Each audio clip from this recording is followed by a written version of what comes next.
Hi, good afternoon. Welcome to the Business Spotlight series. I'm here with Andy Morrison from Andisa. How you doing, Andy? I'm cool, thank you. I'm here. How are you? Yeah, really good. Thanks. Thanks very much for joining us today. So, as always, if you could start us off and give us a bit more background as to who you are, what is it you do, how long you've been doing it for, please, Andy. Gosh. I run Andisa IT. We're based in Harrogate. We're a managed service provider, MSP. We look after companies right the way across Yorkshire. Uh, the key thing we do is we take the chaos out of IT.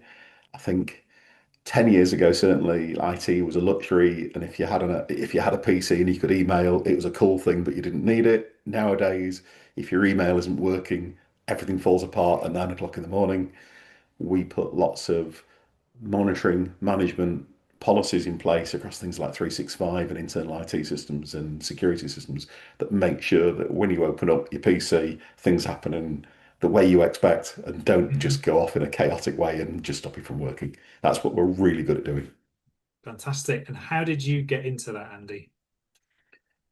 I've always been a techie, I think. It's my Yeah, business. I'm the Andy of Andisa. So you were yeah, earlier on, you were asking me how to pronounce Andisa. It's the And is Andy, the Isa is Isabel, my wife.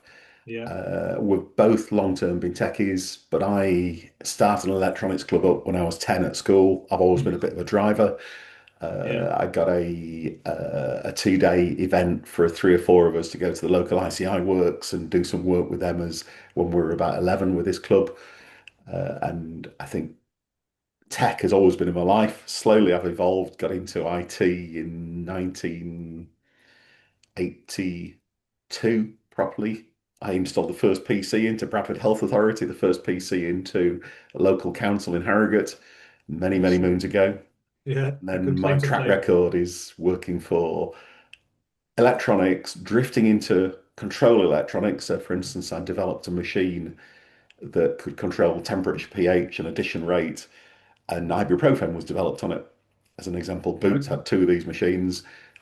ICI Fibers and ICI Paints had one, and they were developing paints Mhm. where you could put the same paint onto a car, but the top of the car had a very hard, brittle paint, so that the air resistance when you're going down the motorway doesn't burn it off, but the soft version of it on the front, so stone chips didn't chip the front of the paint. So we've drifted into electronic design, into software design to control electronics, and then into full IT services, which is where we are now. That's my background. Yeah. Excellent. Thank you for sharing that. So in terms of your your customers now and the Mm. reasons that they come to you on a I guess on a values basis as opposed to somebody else, what is that for you guys? We have an intimate link with all of our customers. We Mhm. work very hard to understand what they need rather than just overriding with just a set of rules and laws that your IT has to follow Yeah. and make IT work for that business. So we like a business where I can reach into the MD or the senior decision maker very easily, and they can equally reach me. Mhm. And that leaves us free that the people below us can easily do their work, and the customers, employees can get on and do theirs, knowing they're just going to ring and get best advice. So we, for instance, we have customers who run ISO 27001 and have to defend lists of authorized software, that kind of thing, and we fit in with their procedures and we understand why it's important to them and what it's doing to their customers.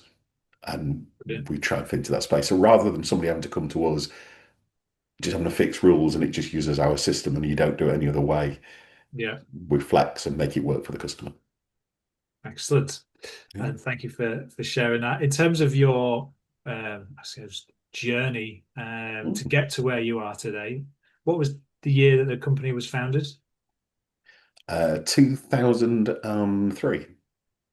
So you've been going a decent time and you've covered quite a few ups and downs, shall we say, in that time Yeah. in terms of macro economics and situations. So, what has your business journey been like, Andy? Say if there's one word that you could describe it and then expand on it. It's dynamic, isn't it? The Dynamic, world of nice. IT is dynamic. We have to Yeah, learn really quickly. Day yeah, to day, things can change. A war kicks in, and there's a whole fresh release of technology, and there's a whole set of yeah. security threats. Um, when the first Iraqi war kicked in, Hmm. GPS and the ability to track devices came out of it. This war, the Ukraine war, suddenly we've got MI5 contacting IT providers because now everybody needs their data and there are so many cyber threats Hmm. that the challenge is you have to put lots of preventative things in place. So rather than taking the benefits of what's come out of the war, we're having to be part of the defense, Yeah. which is a whole different place to be. And then we're having to Sure. do Yeah. lots of Yeah. newsletters, lots of embedding and training to make sure that our customers know how to respect things like MFA and make sure it's working, Yeah. to stay safe. I'm going to say, how do you keep up to date? It's such the industry fast paced, and all the changes and all the threats and all the advancements. What is it that helps you to kind of, be there for your customers? Well, we have a training budget for our Mhm. staff, which is reasonably high, but we're expecting all of our staff to do 1 or 2 days training a month on Mhm. things like Microsoft courses, product courses, things that are, and then do a quick presentation to the rest of the staff about what Nice. they found, the key points they've taken from that. Yeah. We have to do a lot of trade shows.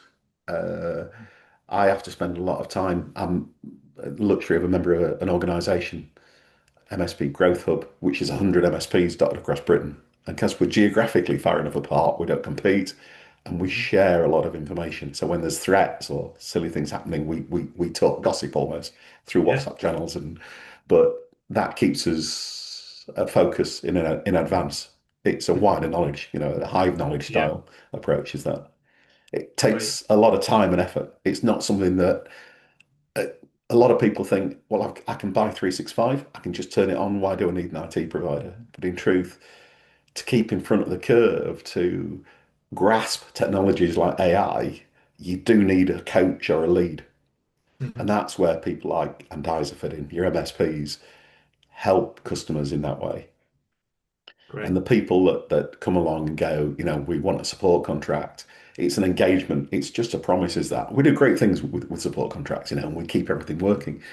Mhm. But spreading that knowledge and driving. We've run a project internally as an example to find out how to use AI on a practical basis for a Mhm. company to practice on our own. And so we've taken AI, all of our phone calls are transcribed through AI, but then we get a sentiment. We also get a list of promises that the person's made on the phone and turn that into appointments in the ticket system automatically, which means that you Yeah. don't forget to communicate well and you Brilliant. don't forget to do things. We've taken emails that come in and as well as the kind of transcription approach, but we turn it into the essence of what the customer's asking for and get that into the Mhm. ticket and then try and turn that into an SOP that somebody can follow easily and take a lot of the admin out of the process. And that's all learnings that we can go along to Yeah. people and say, look at what you can do in a business with AI. You've got to be safe, you've got to make Yeah. your Yeah. data ready for AI. There's a whole Yeah. process behind that. But actually, people want to know what you can do with AI and how they could use it. Excellent. I was going to talk about challenges and opportunities. Obviously, there's Yeah. opportunities there in terms of the learning cycle with AI and being able to improve your humanized approach through, data-driven Yeah. uh, experience and lessons, I suppose, that can help you become better at what you do and more efficient. Any other, in this day and age, challenges and opportunities for the business that you can see ahead at the moment? Um, Distance is a challenge to most service providers. Certainly since COVID, Yeah. what has happened is that COVID was an interesting moment because everybody went and bought laptops because they Mhm. needed the staff to stay working, work from home. In the background, that's aligned renewal process of laptops. So for Yeah. 3, 5 years, people aren't buying laptops, and this year everybody will buy laptops again because they've all got to that point where the investment's gone. Yeah. Yeah. But you used to have a a rolling replacement scheme for a company. They'd have 3 or 4 laptops a year they'd buy. Now all 10 land on the same year. Now you've got to convince that customer to invest for 10 laptops because it's very difficult once Yeah. you've aligned it all to get back to being spread out over a number of years. So that's quite a challenge because it's scary for people to then buy into it. Yeah. Yeah. And you needed them to kind of save up over a few years and realize a rolling replacement scheme. You should put the money in the bank and then every few years buy new ones. So COVID did all sorts of things to businesses that Yeah. I don't think we yet understand. We still have people wanting to work from home because it's the new thing.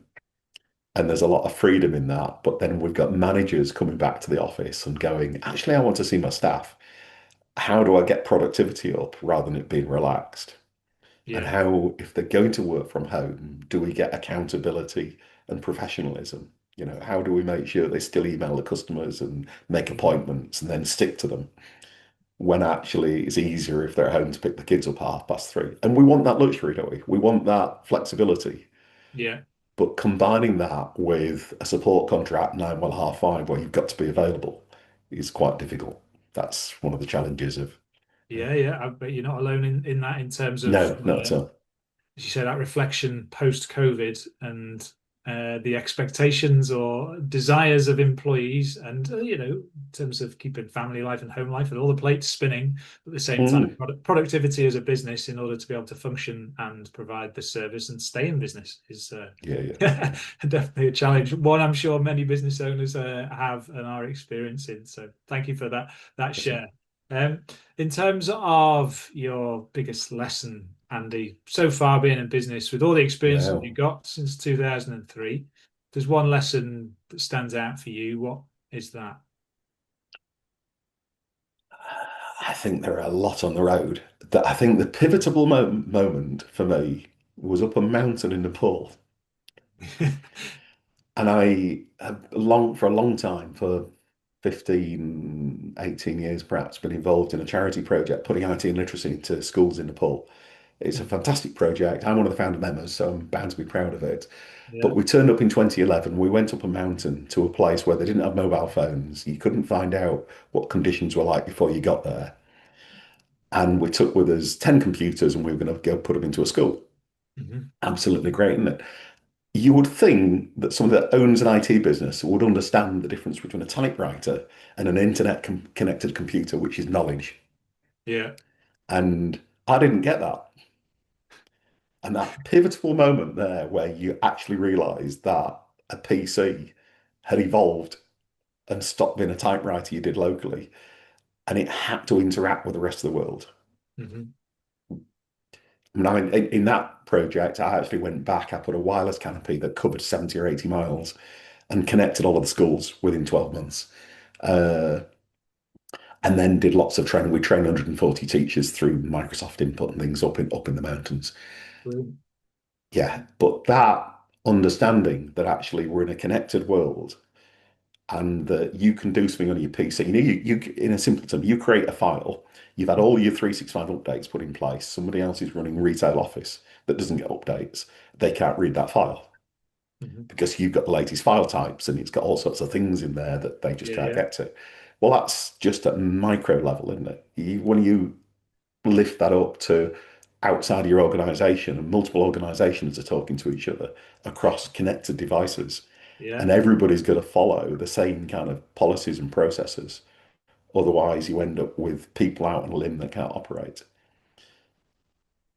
And that's almost a scary place, isn't it? That concept that things are happening out of your control. Somebody Hmm. else does something in a business, updates their machines. Now you can't email them and you've lost a customer almost.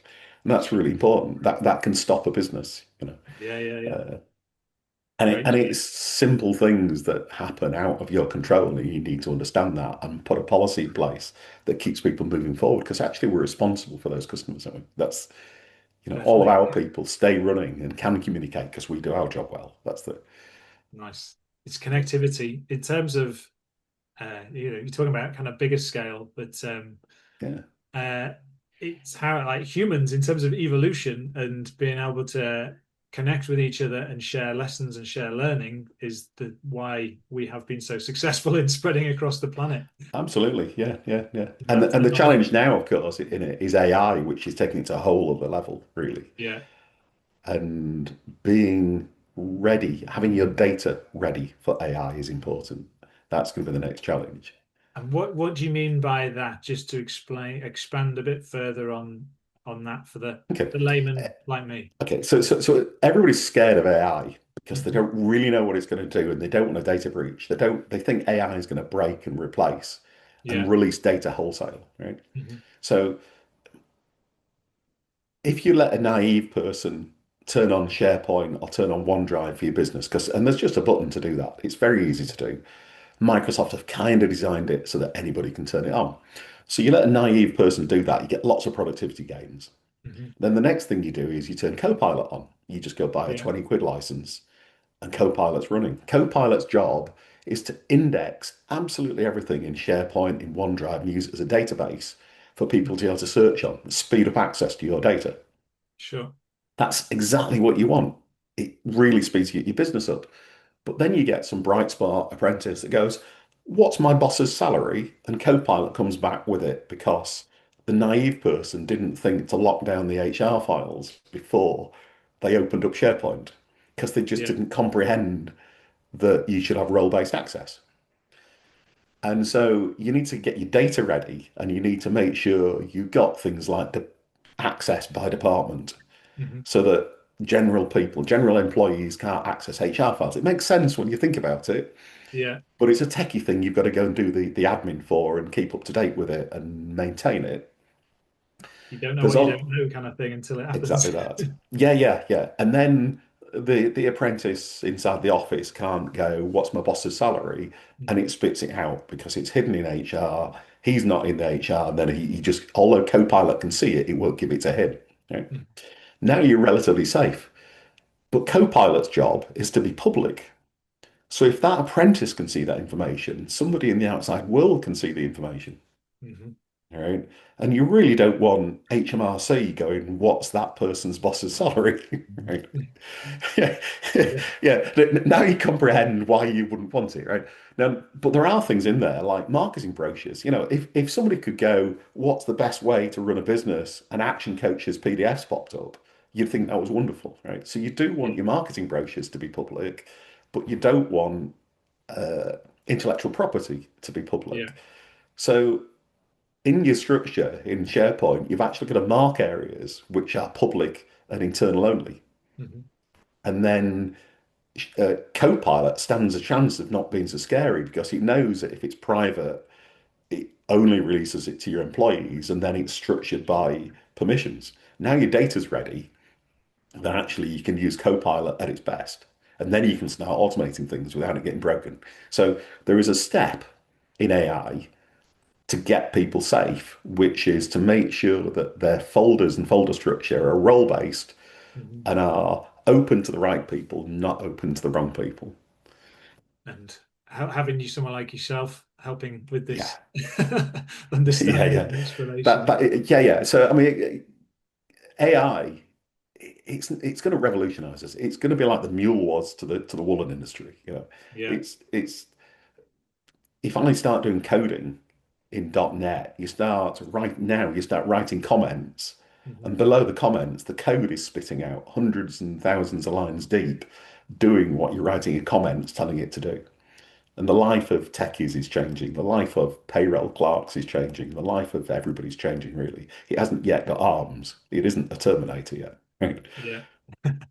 But we're not far off it being connected to robots that can then do things. So it can do physical things like run a machine then. Yeah. So it's Well, going to change our lives for the better. We just got to get on board and ride it. yeah. Nice. I Mm. like that summary. Thank you.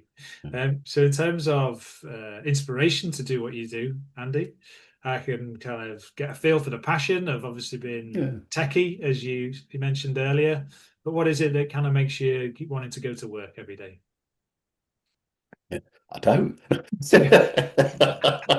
Oh, okay. What is it that Uh, keeps you going to work? There's got yeah. to be No, no, some level of absolutely. inspiration. I love the interaction with customers and Yeah. that concept of, they'll say something like they're doing something. We've got somebody today I'm going to go speak to because they've turns out they've decided to chosen to put a phone system in. Hmm. And I want to go find out what that phone system is. I mean, we sell phone systems. We've got some expertise in phone systems, but actually they're a support customer and we want to have that relationship and make sure they get the most out of it. So they might not buy it from us, Hmm. but we want to engage and go, are you doing the right thing strategically? Is it going to link to Yeah. CRM? Is it going to get what you want? Is it going to get sales and tickets driven in through it? Is it actually going to work a bit like SEO and a website? Is it actually going to get phone calls coming to you because all Yeah. your other systems are linked to it? And that we can do. And the kick of doing that is exciting to me. Right? Helping people. Yeah, yeah, helping people. Yeah, yeah. And getting them, making sure they get enough out of their investment. Yeah. Brilliant. Like Should be an that. action Thank coach, shouldn't it? you. Well, that's it. Yeah, it's got to be a return on investment. Yeah. Got to make sense. And in terms of advice for anyone starting out in the industry, especially now, what would that be? As kind of a techie or an MSP industry, you mean? Is that Well, I guess so. Yeah, it's just a general question as to if, or perhaps even if you're offering someone in hindsight a bit of advice for starting out, starting a business in your sector and doing what you've done, yeah. based, or maybe even if you were, yeah, to go back in time and meet yourself, what would the best piece of advice? Have a vision, a plan, understand your pillars, understand what it is you do well, and go and stick to that and Mhm. do it really, really well for your customers. Other Nice. things around the peripheral fall into it. I Yeah. think when we started 20 odd years ago, it was through adversity. I'd been laid off. I started a business up that day, Mhm. forged forward, and we kind of did everything opportunistic. Mhm. Uh, we were successful, we've lasted 20 odd years and we're doing okay. Uh, we could have been even more successful if I'd taken a month out, sat down, written a business plan, understood exactly what it is we wanted to offer, Mhm. and got our pillars right, got our offering right. Yeah, yeah. Yeah. That would have made a difference to me rather than to our customers. Great share Yeah. again. Thank you. So then lastly, in terms of latest news before we end the interview, or even a case of people want to get in touch with you about your services and understand more about how you may be able to help, what's the best way to do that? Hit our website, andisa.net. Think networks, as in not .co.uk, but Mhm. andisa.net networks. Ring our number, Harrogate 290029, or reach out to me on LinkedIn. You'll find me, Andy Morrison or Andisa. Um, we'll always answer. If you bounce off my phone, you'll end up in the office, and one of the techies will get a message through to me anyway. Right? We always answer. If you get any fears about IT, if you just want a 15-minute, half-hour talk on the website, you can even book an appointment and you can see my diary and find a free time that's convenient for the two of us. And we'll have a coffee and go through any fears you've got. Excellent. Thank you for that. We'll share Okay. the information as well in terms of contact for you underneath the video when we share the interview. Andy, Okay. it's been a real pleasure talking with you. Thank you for sharing all that you have. Some Yeah, real thank you. pearls of wisdom in there, some great experience shared. And I wish you all the best for the next, what would it be, 23 years. Yeah, yeah, indeed. Yeah, and hopefully we'll come across each other again. Yeah, great to see you. Thanks, Cheers, Andy. Mike. Thanks for your time.